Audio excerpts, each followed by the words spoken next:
আর ফতোয়া যখন কাজ্জাব বিন রাজ্জাক সাহেব দিয়ে ফেলেছে, অবশ্যই এর দলিল রয়েছে। বিয়ের বাড়িতে লাইটিং করা যাবে কি? বিয়ের বাড়িতে লাইটিং করাতে কোনো সমস্যা নেই, আর টাকা আছে করুক। বিসমিল্লাহির রহমানির রহিম। আসসালামু আলাইকুম ওয়া রাহমাতুল্লাহি তাআলা বারাকাতুহু।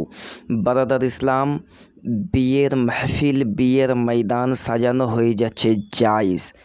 হ্যাঁ, অবশ্যই বিয়ের ময়দান, বিয়ের মাহফিল হয়ে যাচ্ছে সাজানো জায়েজ, তবে ঈদগাহর ময়দান, ঈদের ময়দান সাজানো যাবে না, কারণ এগুলো কোরআন হাদিসের মধ্যে পাওয়া যায় না।